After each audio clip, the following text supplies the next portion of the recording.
rapidement sur d'abord ce résultat. Le résultat est bon, même si ce n'était pas notre meilleur match de la saison. Mais avec la fête qu'il y avait dans le stade, ça aurait été dommage de tout gâcher. Voilà, on a fait le nécessaire. Et ce soir, c'est une saison qui se termine très bien. Et puis surtout, il ne faut pas oublier de là où on vient. Donc on est content que ça se termine avec cette fête-là. Une 8e place, au final, quel bilan tu fais? 8 ou 6, je ne sais pas ce qu'on peut dire. Ça reste malgré tout un bilan très mitigé. Avec une très mauvaise première partie de saison. Et je pense que nous, il va falloir retenir cette deuxième partie de saison et surfer un peu sur ces bons résultats pour préparer l'année prochaine. On a vu que Mathieu Cafaro et Nielsen Concours, les options ont été levées. Quelle est la prochaine priorité de Jean-Philippe Crasso? Ça fait un moment que c'est la prochaine priorité, JP, mais le problème c'est qu'il a du mal à prendre une décision. Après, c'est son droit aussi, il attend d'autres propositions, ce que je peux comprendre avec la belle saison qu'il est faite. On espère toujours malgré tout, même s'il y a peut-être peu de chance, on espère toujours malgré tout le convaincre. On a décidé de lever aussi les options de Nils et Mathieu, parce que clairement l'objectif ça va être de monter l'année prochaine.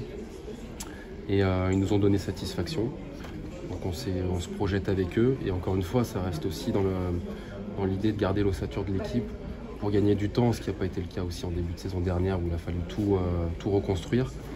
Là on a réussi à construire quelque chose, donc on va essayer de faire une belle saison et de monter avec au moins cette ossature d'équipe qui se dégage. Après on va essayer de se renforcer aussi bien sûr. Est-ce que eux se projettent avec vous, Mathieu et Nils surtout?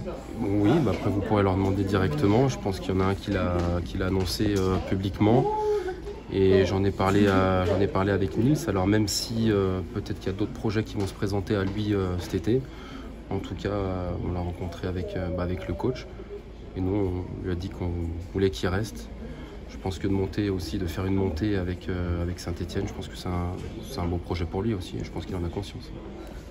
Comment est-ce qu'on se prépare justement l'année prochaine? Est-ce qu'on se dit qu'on a appris de nos erreurs justement sur peut-être le recrutement, ce qui s'est passé en début de saison sur le plan sportif? Comment on prépare la prochaine saison? La meilleure façon de se préparer, c'était de faire cette deuxième partie de saison et de conserver au maximum l'effectif. Si on l'a fait sur une moitié de saison, on se dit pourquoi pas le faire sur une saison complète. Alors oui, on va peut-être perdre un ou deux éléments.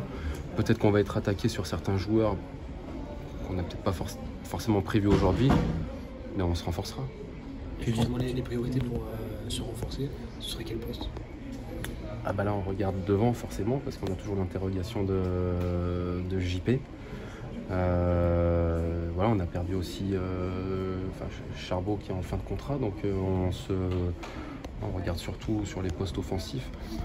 Après j'allais dire on est assez fourni. Et puis c'est là où après il faut anticiper les choses. Voilà. Il y a peut-être des joueurs qui vont demander à partir aussi. On les a déjà rencontrés, donc on sait qu'il y en a qui ont des envies aussi d'ailleurs parce qu'ils jouent peu. Donc à nous de les remplacer.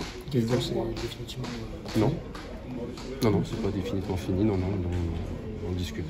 Les actionnaires vous ont donné les moyens de vous renforcer cet hiver. Est-ce que vous les avez vus là? Est-ce que vous ont garanti que vous les aurez aussi cet été? Ouais, on aura de quoi monter une équipe pour monter. Le maintenu, mon petit haut. Félicitations. Merci.